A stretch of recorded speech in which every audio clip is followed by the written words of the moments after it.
চাঁপাইনবাবগঞ্জ সীমান্তে ভারত ও বাংলাদেশের নাগরিকদের মধ্যে সংঘর্ষ, আহত 2। চাঁপাইনবাবগঞ্জের কিরণগঞ্জ সীমান্তে নো ম্যানস ল্যান্ড এলাকায় ভারত ও বাংলাদেশের নাগরিকদের মধ্যে সংঘর্ষ হয়েছে।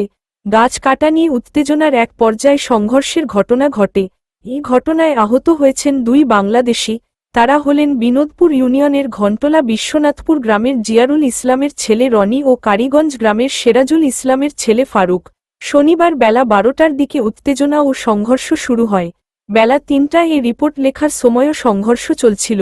2 দেশের সীমান্তরক্ষী বাহিনী বিজিবি ও বিএসএফ পরিস্থিতি নিয়ন্ত্রণের চেষ্টা করলেও এখন পর্যন্ত পরিস্থিতি নিয়ন্ত্রণে আসেনি।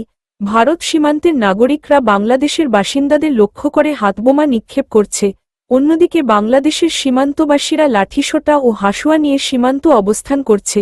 কিরণগঞ্জ সীমান্ত থেকে এই উত্তেজনা শুরু হয়, যা পরে ছড়িয়ে পড়ে কাঁটাতারের বেড়া নির্মাণকে কেন্দ্র করে আলোচিত সেই চৌকা সীমান্ত এলাকা পর্যন্ত। ওই সীমান্তের 3 কিলোমিটার পর্যন্ত উত্তেজনা ছড়িয়ে পড়েছে। সীমান্তে অতিরিক্ত 59 বিজিবির ব্যাটালিয়নের উপ অধিনায়ক ইমরুল কায়েস ঘটনাস্থলে অবস্থান করছেন। তিনি পরিস্থিতি নিয়ন্ত্রণের চেষ্টা করছেন। এই ঘটনায় তলব করা হয়েছে অতিরিক্ত ফোর্স। অপরদিকে ভারতীয় সীমান্তে অতিরিক্ত বিএসএফের অবস্থান লক্ষ্য করা গেছে। স্থানীয়দের অভিযোগ, চৌকা সীমান্ত এলাকায় বাংলাদেশ ভূখণ্ডে প্রবেশ করে অন্তত 30টি আম গাছ ও শতাধিক বড়ই গাছ কেটে ফেলেছে ভারতীয় জনগণ।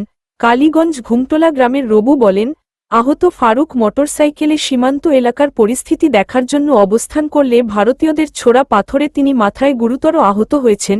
মিঠুন নামে একজন বলেন, আহত রনি সীমান্তে বাস নিয়ে দাঁড়িয়ে থাকার সময় ভারতীয় 10 জনের মতো বাংলাদেশে অনুপ্রবেশ করে তার ওপর আক্রমণ করে। এতে তিনি আহত হন। এ বিষয়ে জানতে সেখানকার বিজিবির ব্যাটালিয়নের অধিনায়ক লেফটেন্যান্ট কর্নেল গোলাম কিবরিয়াকে ফোন দেওয়া হলেও তাকে ফোনে পাওয়া যায়নি।